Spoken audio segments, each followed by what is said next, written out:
പ്രകാശ്. 7ാം ക്ലാസ്സിലാണ് ഞാൻ പഠിക്കുന്നത്. ഓണത്തെക്കുറിച്ച് എനിക്കറിയാവുന്ന കുറച്ച് കാര്യങ്ങളാണ് ഞാൻ നിങ്ങളോടൊപ്പം പങ്കുവയ്ക്കാൻ പോകുന്നത്. കേരളത്തിൻ്റെ ഒരു ദേശീയോത്സവമാണ് ഓണം. ഓണത്തെ നമ്മൾ വിശേഷിപ്പിക്കുന്നത് വിളവെടുപ്പിൻ്റെ ഉത്സവം എന്നുകൂടിയാണ്. കർക്കിടക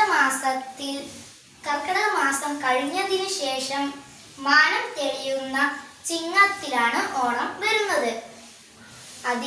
ആ മാസത്താണ് വിദേശ കപ്പലുകളിൽ നിന്ന് ആളുകൾ കച്ചവടത്തിനായി കേരളത്തിൽ എത്തിച്ചേരുന്നത്. അത്തം മുതൽ 10 ദിവസം വരെയാണ് ഓണം നാം ആഘോഷിക്കുന്നത്.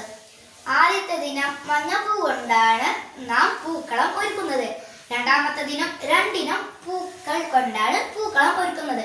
ഇങ്ങനെ ഓരോ ദിവസം കഴിയുമ്പോഴും പൂക്കളത്തിന്റെ വലിപ്പം കൂടി വരികയാണ്. അങ്ങനെ ഉത്രാടം നാളിൽ പരമാവധി പറ്റുന്ന ഏറ്റവും വലിയ പൂക്കളമാണ് ഒരുക്കുന്നത്. എറണാകുളം ജില്ലയിലെ തൃപ്പൂണിത്തറയിലാണ് അത്തച്ചമയം ആഘോഷം നടത്തുന്നത്.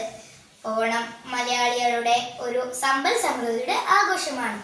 നാം ഓണം ആഘോഷിക്കുന്നത് എന്തെല്ലാം തരങ്ങളിലാണ്? വിരുന്നു പോവും, അതുപോലെ ഓണസദ്യ, ഓണക്കളികൾ എന്നിവയിലൊക്കെയാണ് നമ്മൾ ഓണം ആഘോഷിക്കുന്നത്. ഒരു കുടുംബത്തിന്റെ കൂടിച്ചേരുകളുടെ ആഘോഷം കൂടിയാണ് ഓണം.